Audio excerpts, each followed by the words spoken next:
Today on the show, we have Emily Ackerman of Chicago Home Collective, which is part of Compass.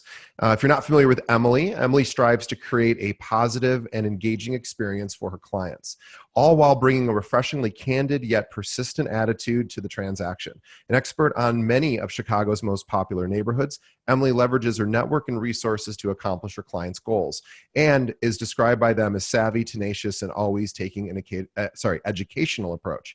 Emily has consistently proved herself as an accountable and trusted advisor, and in 2020 was selected by Realtor Magazine and National Association of REALTORS as one of their 30 under 30 honorees for young professionals across the country, which is a super huge honor. Please follow Emily. You can find her online at her website, chicagohomecollective.com, and also on Instagram, which is Emily Ackerman _real estate. So Emily Ackerman _ real estate. Anyway, Emily, thank you so much. Thank you for having me and for such a warm introduction. I'm excited to be here.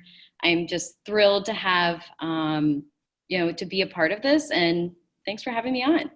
Yeah, no, thank you. And we were really impressed because National Association of Realtors did just come out with their 30 under 30. And we had previously another recipient of that. And as soon as we were done, as Jordan Piles, which is a few episodes ago, for everyone and we were Emily and I were talking about him just before we went on.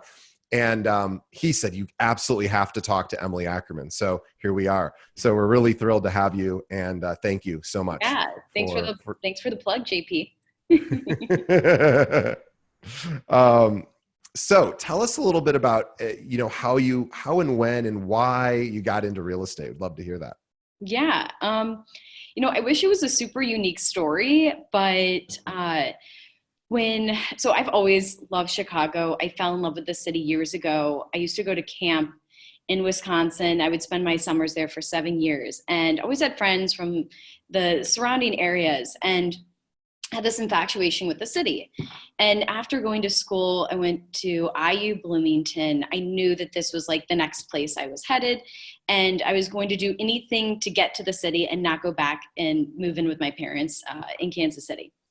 And I found an internship, and I always liked marketing and PR, and I ended up working for a firm who represented they specialized in like hospitality businesses, restaurants, chefs and stuff. And I had a part-time internship for the summer, so 2014. And I was just like, I can't be doing this. I always had a little bit of an interest in real estate. My uncle's a developer back in Houston, and he would encourage me a little bit to go work with him. And if anyone's ever been to Houston, I'm originally from Dallas, Texas. It's not as beautiful of a city as Chicago. And there's no way I was going to go back there. And so when I really committed to getting my license here, while I was getting my license, because I had a part-time internship, I was only working at 3 days a week. And on my nights out or my nights off, I would go out to the city. I would go to restaurants and bars. I would bring any of my friends. And at 22, you can still go out in the middle of the week and have a fairly easy recovery. But my objection was I just wanted to go out and meet people and start building a network in the city. And so through that, I would gather business cards, and the next morning, like LinkedIn or emailed these people, these players who were like commercial agents or just had some sort of connection to the real estate community, and just was like, hey, can I learn about what you do? Is there anyone that you can put me in touch with? And eventually another top Compass agent who I won't name, but he helped me find my first apartment. He ended up putting me in touch with Kelly Parker, who I now work with today, and who is the principal and founder of Chicago Home Collective, my team. And since then, it's like that's what we do together. So that was like the beginning steps of like how I got into the business, and she's been an incredible mentor to me since then. We still work together. Yeah, it's a great story. And it's so interesting. A couple of things stood out in particular, that you on your own went around and went out and sought after people in the industry that you wanted to connect with and learn from. which is really in some ways sort of the intention of the show, as well as a lot of other, organizations try to connect people with top producers or people that are just more knowledgeable or experienced. And I Yeah. always think it seems like the smartest way to learn. And I just really applaud that initiative for you to go out and do that on your own. Yeah. That's pretty No, at a pretty young age too. I don't even know how I had that much confidence. I think I Yeah. was so excited to be in a new city and had this energy where it was like, what do I have to lose? And Right. um, yeah, I think that took me really far because it got me out of my comfort zone, and through that would go to like networking events and stuff. Thankfully, I can rely on a lot of my clients, and I've organically built my business, but I still kind of reflect back on those days, and that was really tough, but I pushed myself to do it. And I've actually turned a lot of those connections into friends now.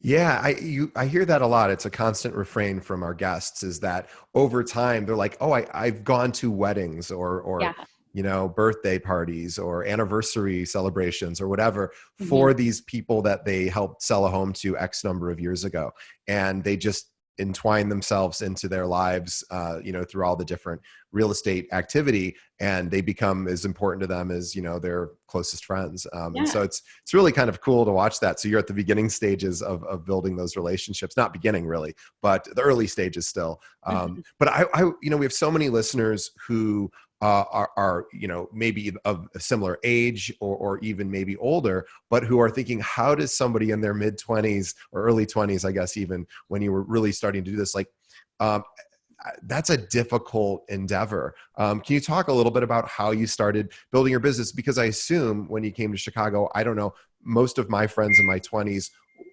well, maybe early or mid 20s, weren't purchasing homes. They just weren't. Yeah. So can you talk a little bit about how did you get started? Like, what did you Mhm. do? Yeah, I mean, that was definitely something that I had like was mentally struggling through because you get licensed and you're so hungry and you're ready to go. And Sure. you're like womp womp. My network from Bloomington where I had a great network, but they weren't really in the stage of life where they were thinking Yeah. about buying a property. And so you're faced with this challenge of how do I get my business to the point of where I want it to be, while utilizing people who buying a house is the last thing that's on their mind. Right. And so I think I really dove into rentals, and I know you've had agents on this podcast that say, do not forget about those people, because ultimately I think providing expert knowledge and service to those renters is really, they have been like the bread and butter of my referral base, because they remember how the level of service that you provide and how you treated them, no matter the price point. And so what I did was, I originally had put all of everyone I knew from Bloomington, who had moved to Chicago. I put them in a database in a CRM, uh, put as much or input as much information as possible, birthdays, where they lived, and I just was like, sucked it up. And if I asked them what their addresses were, and I asked if it was Sure. okay, and I would make a joke, can I spam you with my, with my mailers and stuff, and I'm going to try and send you items of value and things that something that you'll be able to have it like a takeaway from and Sure. learn something. And so most people just say yes. And Right. Right. yeah, and I think I started getting recognized by the information I was putting on these mailers, rent versus buy, and just more like memorable collateral. And I think through that, that helped me grow my business, and continuously marketing to those renters and not forgetting about them, and just checking in with them and letting them know, hey, I'm here to help if you need anything, even if I'm not the one person helping you, but something doesn't feel right, or you're representing yourself and you want me to look over something, just letting them know that you're there. And I think naturally people will gravitate to you. And then ultimately, when they are ready to buy a home, they think of you, you're top of mind. Yeah, it's really smart because the reality of it is that renters, typically don't use an agent at all, right? They don't Yeah. use a broker. It's the access to the database, so to speak, is pretty available. So for people that if you're a real estate professional and you are working with renters, stay in touch with. These are people you do not want to forget about, because at the end of that term, they may be interested in just moving to another apartment somewhere else, which of course is another opportunity to work with them. Or even a best case scenario, they've now been educated by you about why purchasing makes sense. And so, Yeah. And yeah. I encourage newer agents to not be discouraged if someone doesn't use you. Because Yeah. yeah, I mean, I'm sure you've had this conversation a million times with other agents. We talk about our best friend not using us or yada, yada. Yes, Yeah. that's happened to me too. But people will never forget the way that they feel when they're conversing with you. And if you're able to give them just a little bit of valuable information, when they are on these other sites and Zillow and Trulia and have all access to other, to these like rental network or properties, I have had clients rent on their own and then come back to me to rent their next place because Yeah. they just remembered what it felt like, to partner together. And sometimes at that point, they have a higher price point. They have a better understanding of the city and they're not all over the place. And it just creates like for a really awesome partnership. 100%. I couldn't agree more. And almost everybody that I've ever had on this show, not everybody, but I would say 95% of the guests we've had started out doing rentals as a way to supplement their income in between sales and also learn the business and start, working directly with clients. And it typically just is the quicker entry path, unless you happen to just have a bunch of friends waiting to buy or sell condos, as soon as you get your license, which most people don't have. So this is a great piece of advice. I want to kind of skip forward a little bit into this award you just won, because this is really important and big news. And there's only, I think, 2 people in Chicago, and I apologize if there was more.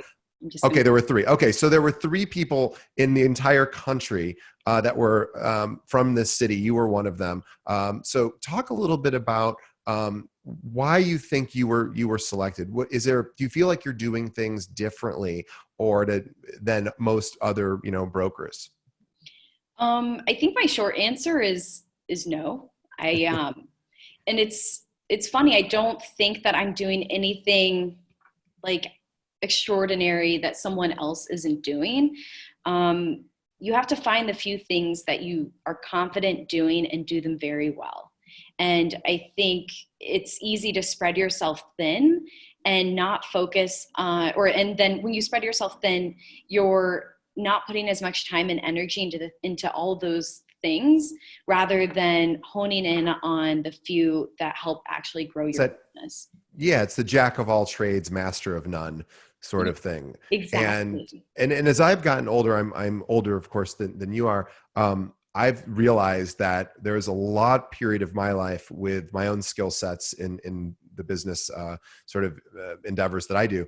And if I would have hyper focused in a couple of those skill sets versus trying to learn everything, I probably would be better off today. So it certainly applies to real estate. So if our listeners are trying to interpret sort of how to do this for themselves, think about like the easiest example would be like geography. Like, where are you oriented for your business? Are you trying to be an expert in one neighborhood or a part of a city? Are you trying to be all things to all people and taking deals wherever?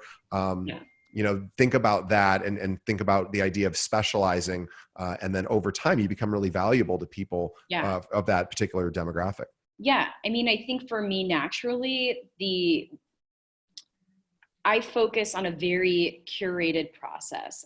I'm very hands-on. I consider myself a full service broker, and that is the expectation that I have for myself, no matter who my client is.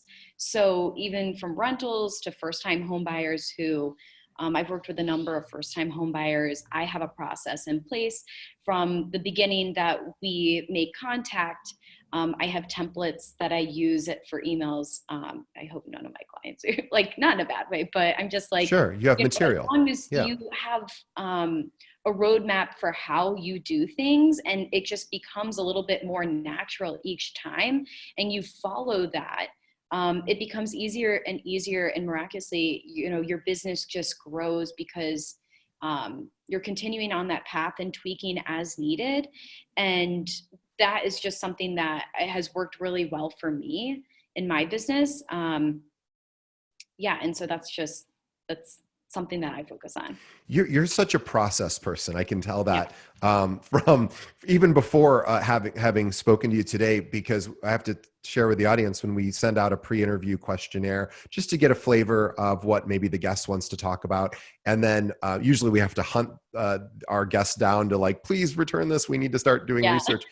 Emily got hers to us. No, the problem, there was no problem at all. She did it quickly, but she gave us so much detail, and I was really, really impressed. We've been doing this a long time, and we don't usually get this level of detail, but it made me think, I bet she's like this with her customers or clients. I bet she has processes in place. And I know it's even from the meeting. I mean, you have a whole sort of itinerary that you run through.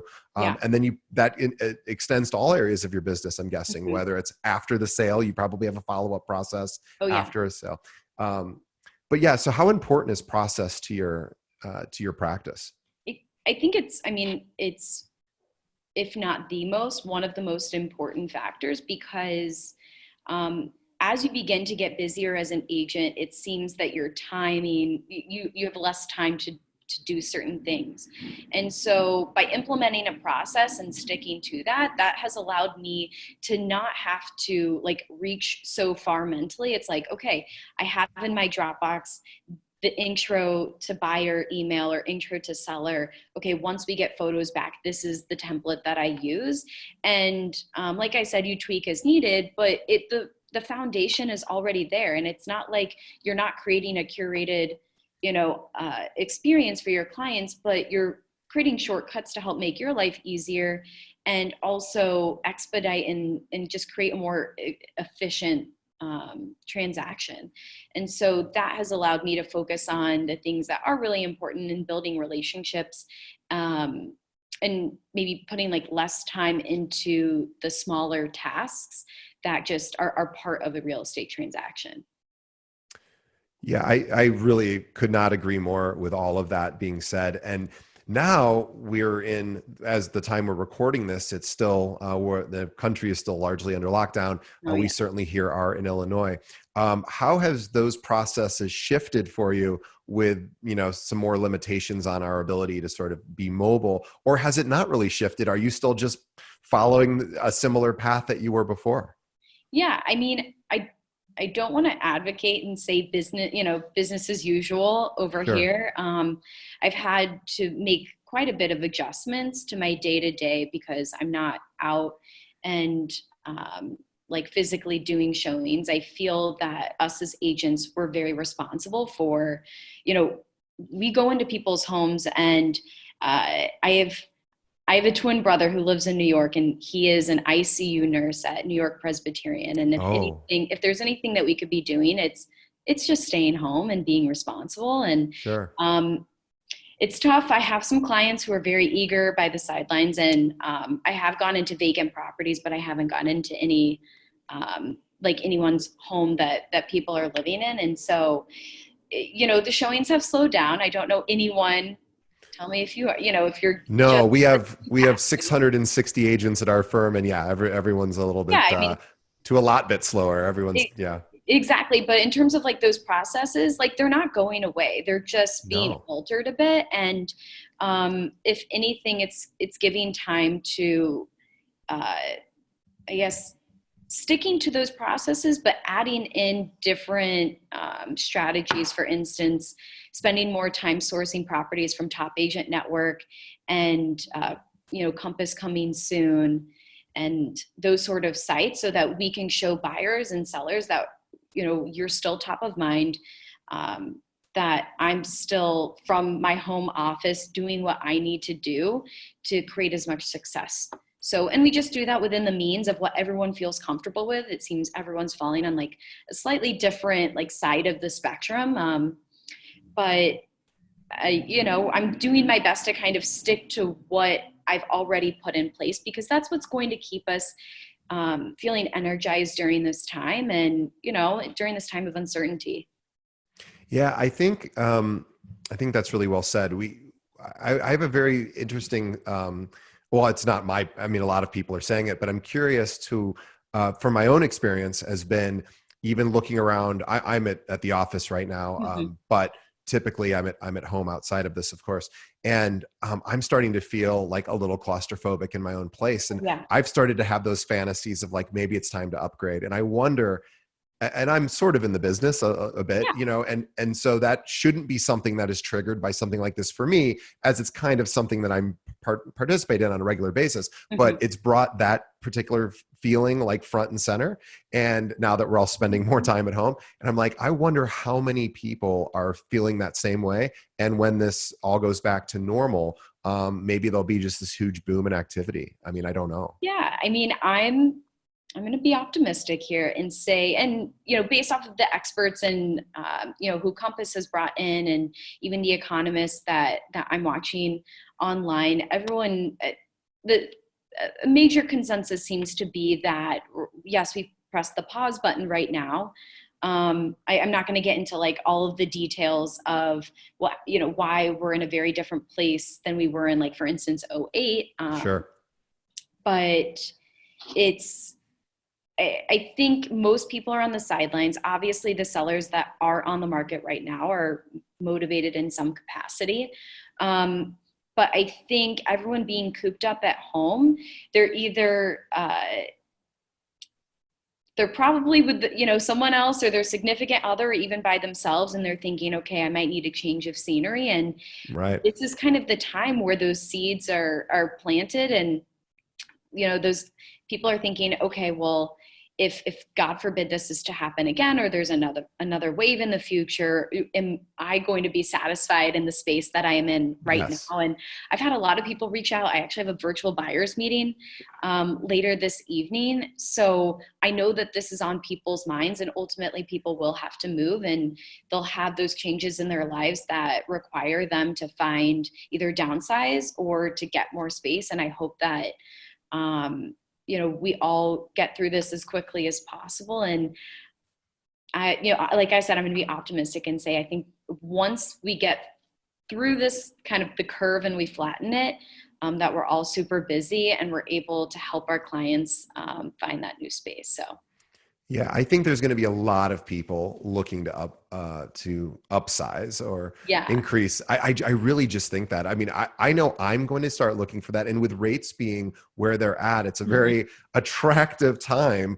Yeah. Obviously, right this very second, we're going through a horrible time. But this, from a financial perspective, you know, the rates are low, and so this is Yeah. an opportunity where people who, yes, maybe they're not going to move for the next year, are going to start to Mhm. think about it. So I think And once hopefully we return to normal sooner rather than later, once that eventually happens, I'm be very interested to see how many people are like, okay, I need to find a bigger place. yeah, Um, I think now more than ever, we recognize that we feel so safe and secure in our homes, and that's what yeah, it's always been for. I mean, this is why I do what I do. Is I think that you are your most authentic self when you're at home, and you feel that, you know, I think your home should elicit your best self. And right now, being cooped up at home, you're finding reasons that you might want to find a bigger space, and your needs have changed. And I hope that we all come to that. Um, and you know, if someone does want to move, that I'm top of mind, and hopefully I can be a part of that journey for them. yeah, I want to just go back. You just said something very profound that I did not thought of, and it's absolutely true, which is such a cool thing. You'd said home is where you find your best self, Yeah. and that is one of the most sort of, it's poetic and beautiful, but it's also very true. And I think that also speaks to, if that was your belief about your job, which it is, it would explain how motivated you are to really help your clients. But I just wanted to honor you for that's a really like great thing you said. I wanted, and definitely for people who are looking for, you know, different ways to communicate with your clients, that's a really powerful metaphor. And to say like, my job is to help you, you know, find this best version of yourself by Yeah, finding the place of your absolutely. dreams. I I think mean, that's that's great. kind of at the core values of Chicago Home Collective, my team, and we all kind of have this like kind of ideology, that, you know, your home houses your story, and I feel so responsible like helping people get to that point, and the energy that you cultivate in your home, like it really needs to be that safe and secure space. And I think that's just what's going on in the world right now is reaffirming that. And like literally, because there is this pandemic, and that outside of those boundaries, it's a little bit more of an unknown. So I think people crave that feeling, and as a result of that, hopefully the housing market, I think the Chicago market will represent how people value their homes. So I hope we're all very busy later in the year. Yeah, I think so. And I think, again, there's just a lot of people now realizing, oh, I might have to spend, unfortunately, right now I'm spending more time at home than most people would probably prefer. But again, thinking, well, what if this were to happen in the future? Would this be an adequate place to go through something like this again, which of course we hope doesn't happen. But yeah, I think it'll be very interesting to see. I'm curious to know, so a big question we get from our listeners who skew older are always interested in younger agents for this one particular reason, which is Okay. they're like, I do not understand how younger brokers are utilizing social media. And I'm not asking you to explain how social media works, of course, Okay, good. but how important is it into your business? Is it um, a, a stream of referrals and possible clients? Is it more of just a way to stay connected? How are you using it? How important is it for you? Yeah. No, that's a great question. I don't really think of myself as an influencer or anything like that, but just as you said, I use social media to stay connected. It's a great platform to be able to not to be able to comment and share and show people that, hey, I see you and I see what you're putting out in the world and I appreciate it, and kudos to you. I think it can work in a reverse way where I'm adding value, and everything that I put on my Instagram, I really try and think to myself, okay, is someone going to learn something from this, or am I just putting something out there to put it out there? And so Right. I like to be very intentional with my social media. I'm not the most active. New Year's resolution, I mean, that's just something that's always been on the back of my mind, because I consider myself kind of like a more low profile or behind the scenes. I'm working on integrating social media more, but with that said, I think it's a great way to stay connected. And I've gotten leads off of it. And I'm actually working with a buyer right now who found me on Instagram. And she's like, I've been following you for over a year. I love your energy. You're exactly who Yes. I would want to work with. And that was, I don't want to say surprising, but it made me feel really good, because many times as a younger agent, even you're not quite sure if you're on the right path and you're doing the right thing, but you're doing your best. And it's nice when that gets recognized. So I would say more than ever, this could be a great tool to use, especially since we're not out and about in the ways that we have been in quarantine. And it's a great way to add value and stay connected. And it's also free. So I think for any older agents who haven't dipped into social media, or even younger agents who maybe don't have like as a budget or anything like that, social media is like the best way to dip in and show people that you're still doing you and you're out there.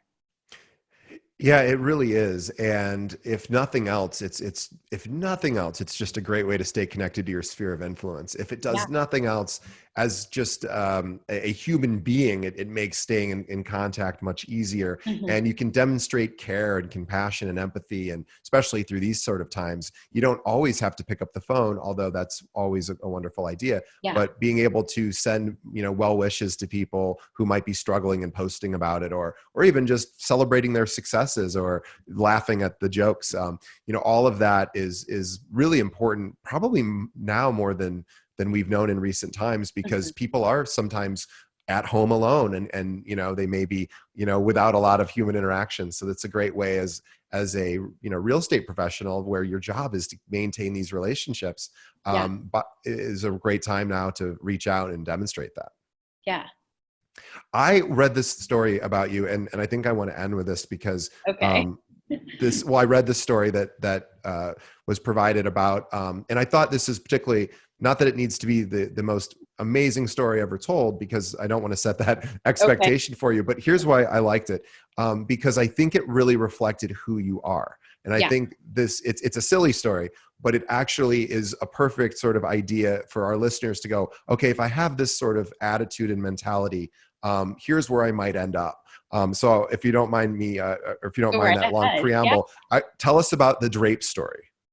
Oh my God. I like just closed this property. So I'm like, yes. Okay. No, I think this is honestly a great story because it really it shows who I am at my core and like the type of agent I am. So I had this property that the sellers had moved out. They were currently living out of state, and we were doing some work to the unit to get it ready to go. And it was like 95% ready. I had scheduled my photographer. I was going to be meeting him. And my clients, she got her painter back to do some touch-ups. She was like super neurotic about it, wanted it perfect. What do the painters do? They take the drapes off the walls. And I had arrived early before my photographer, making sure everything was great and, wiping things down. And I walk into the room and I'm like, you've got to be kidding me. The drapes are sitting in the middle of the room. I'm like I'm 5'2". There's no way I could, physically get these back, reinstalled. I'm like, okay, Emily, I'm talking to myself. I'm like, we got to get it in gear. So I found out, I'm like, okay, where's the nearest Ace Hardware? I drive myself over there. I somehow miraculously convince the manager. I traded my driver's license in to use their store ladder, because apparently you can't return ladders these days. And I don't know what I would have done with a ladder. So, And ladders are really and expensive I too. think they're kind of expensive. Yeah, they're Yeah. kind of expensive. Yeah, they thought I was crazy. They're like, you're basically going to steal our ladder. And I'm like, no, okay, here's my driver's license. I'm going to be back in the next hour or so. Just bear with me. They're like, okay, girlfriend, we have your driver's license. So I haul this ladder into my car. It barely fit. I was like that person with their trunk open, driving back to this property, driving slow because I'm like, I don't have a driver's license. I get back to the property, haul it all the way up all these stairs. It's a duplex, so I have even more stairs to go down, and I get all of these drapes up and haul it down these steps into my car and returned it. And to make it even better, it was so hot out. I mean, I had pit stains. Thankfully, I didn't have any other appointments the rest of the day, but it's that's kind of what I had to do to make sure that my photos looked amazing, because that property was going on the market in days. I needed my photos. And I think I remember texting Kelly Parker and saying, anyone who's questioning any millennials about not being resourceful can come at me, Right. This was I was super hyped at how resourceful I was, but that's, I think, a prime example of what you have to do for your clients. And I sucked it up. And I actually remember I was not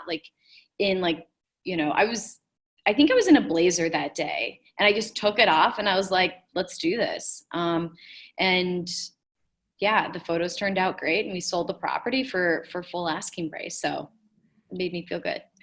Well, if there are any other buyers, sellers, investors, renters who want to work with a realtor that's willing to basically steal a ladder. No, you did not steal the ladder. Yeah. You bartered with your driver's license, and then go to their home to stand up on your tiptoes on the top of the ladder to get the drapes installed for the photos. If somebody's looking for a realtor with that sort of dedication, because we do have listeners who oftentimes find their broker this way.